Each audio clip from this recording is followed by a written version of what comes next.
la paix soit avec vous. Alors ici, nous allons faire une approche des deux dimensions de la Torah, car la loi du Tout-Puissant se manifeste sur deux plans, la Torah vivante et la Torah écrite.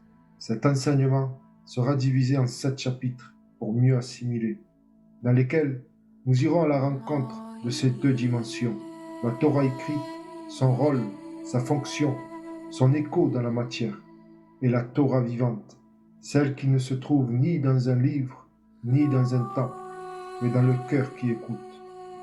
Rapprochons-nous de cette frontière sacrée entre la pierre et le feu, entre la lettre et l'esprit, pour y reconnaître la Torah vivante, celle qui ne vieillit pas, et qui depuis l'origine appelle encore chacun de nous à redevenir une Torah vivante. La Torah vivante est un terme que la plupart d'entre vous ont déjà entendu, mais la grande majorité de ceux qui prononcent aujourd'hui le terme Torah vivante ne savent pas de quoi ils parlent. Ils en parlent comme d'un écho lointain, un bruit venu d'un autre royaume, mais dont ils ne perçoivent ni la source ni la lumière. Ils mentionnent le terme, mais derrière un mur de pierre. Ce mur est fait de traditions humaines, d'habitudes religieuses et de lectures pauvres en esprit, d'une Torah enfermée dans l'encre. Pour beaucoup, la Torah vivante n'est qu'une jolie expression, un terme qu'ils répètent sans l'avoir jamais approché. Et si nous voulons comprendre la dimension de la Torah vivante, nous devons d'abord purifier notre regard sur la Torah écrite, non pour la rejeter, mais pour la faire s'élever à sa dimension originelle. Bien sûr, quand je parle de la Torah écrite, il n'est pas question de la plume mensongère des scribes et aux révisions tardives des écoles pharisiennes. Il n'est pas question aussi des écritures qui sont nées des conciles chrétiens. Je n'inclus pas les ajouts religieux, les lois nationales adaptées à un peuple particulier, ni les coutumes et traditions humaines.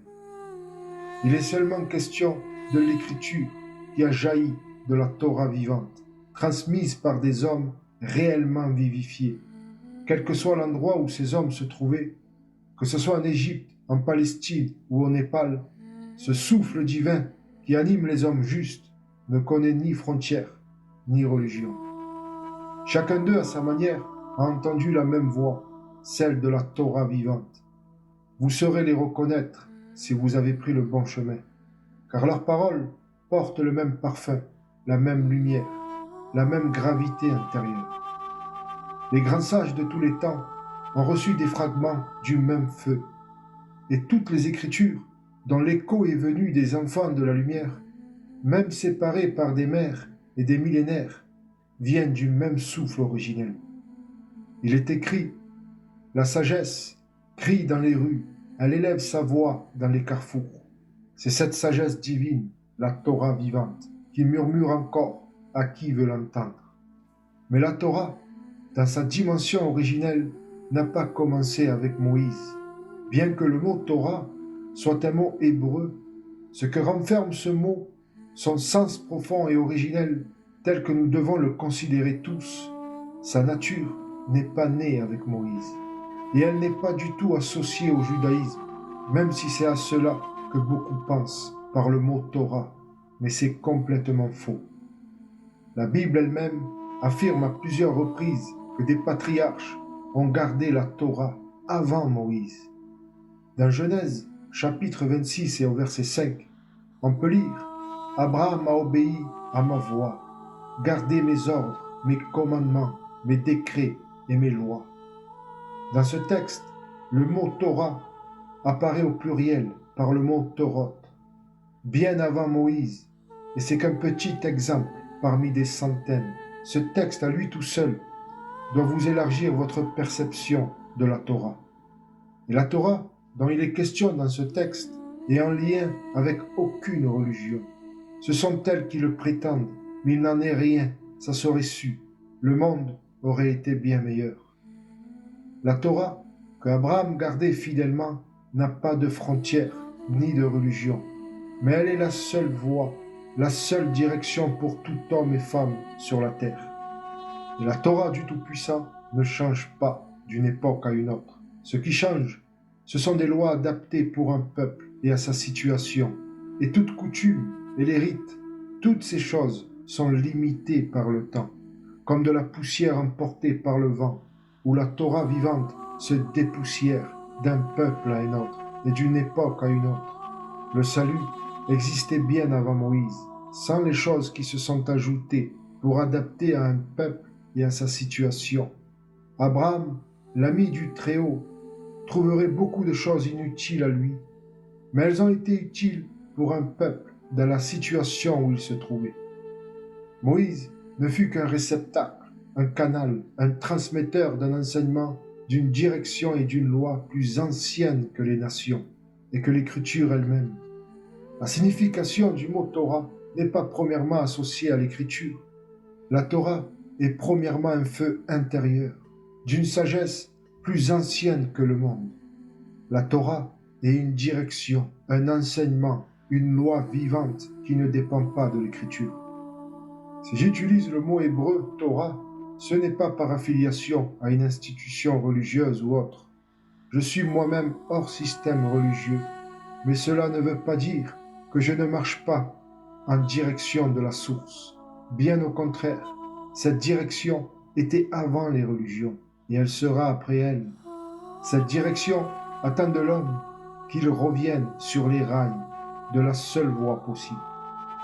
Par ce mot, je ne désigne ni une religion, ni un livre particulier. L'écriture sacrée n'est pas limitée à un seul livre, mais le mot Torah est celui qui est le mieux approprié pour désigner la loi vivante. Plus personne ne doit se sentir étranger à ce mot, car il reflète une réalité qui concerne tous les humains. Soit on prend la direction, soit on manque la cible. En dehors de la Torah vivante, l'homme n'est guidé que par la loi du péché, c'est-à-dire par les mécanismes de sa nature inférieure, dont le mouvement est sans lumière et sans direction divine. La loi vivante élève, éclaire et oriente. Ce qui n'est pas soumis à elle retombe naturellement sous la loi du manque, de l'erreur et de l'égarement, ce que les Écritures nomment péché. Sans trop rentrer en profondeur, Torah signifie avant tout la direction, la voie, l'enseignement. Tout ce qui est en rapport avec le but et l'accomplissement de l'homme et son retour à la source. Ce mot désigne avant tout un royaume vivant et intérieur, et pas une écriture morte qui n'est que le témoin de cette réalité vivante. L'écriture a hérité du nom de sa réalité, mais non pas pour qu'on s'arrête à elle, mais à la réalité qu'elle reflète, ce vers quoi elle pointe du doigt. En s'arrêtant sur son doigt, nous ratons toute la splendeur de la réalité céleste qu'elle nous montre, qu'elle nous témoigne. La Torah vivante n'a pas seulement inspiré la loi mosaïque et les choses que Moïse a dû adapter à un peuple et à sa situation. Depuis l'aube de l'humanité, la Torah vivante enseigne, guide et éclaire les hommes à la direction. Et ceux qui ont entendu sa voix dans leur cœur nous ont laissé des traces, des échos sous forme d'écrits. Ainsi, le patriarche Enoch, par ses écrits, a laissé une porte à franchir à quiconque le désire, un pont tendu vers la Torah vivante elle-même. Et c'est ici que se joue la différence entre la Torah vivante et la Torah écrite. La Torah vivante, elle naît du souffle sacré lorsqu'il entre en mouvement vers la création. Elle est la première organisation du Tout-Puissant dans la manifestation, le premier reflet de la sagesse dans l'écoulement de la vie. La Torah écrite est le souvenir fragmenté de cette organisation cosmique de la création, transcrit pour les yeux des hommes quand leur cœur ne l'entend plus.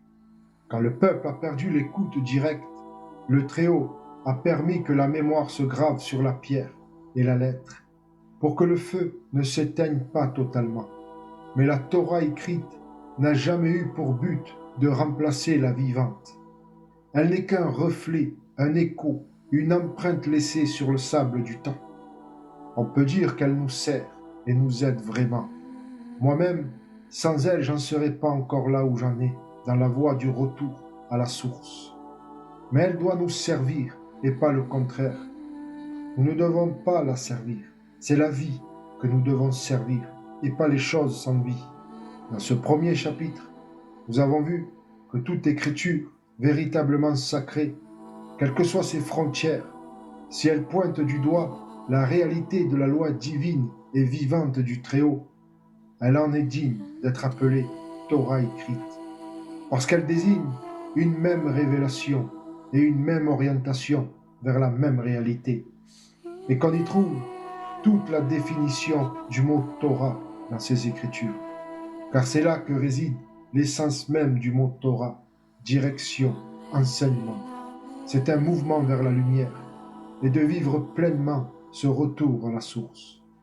En revanche, ceux qui enferment le mot Torah dans une seule nation et sa religion, en affirmant que ce mot désigne un seul livre, ils ne se sont pas aperçus de la profondeur du mot Torah et montrent qu'ils se sont arrêtés au doigt qui pointe, sans lever les yeux vers la lumière que le doigt montre.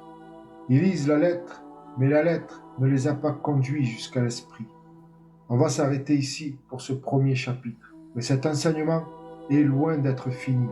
Il n'est que la première porte qui ouvre à la compréhension de choses plus grandes et plus réelles concernant la Torah vivante et la Torah écrite.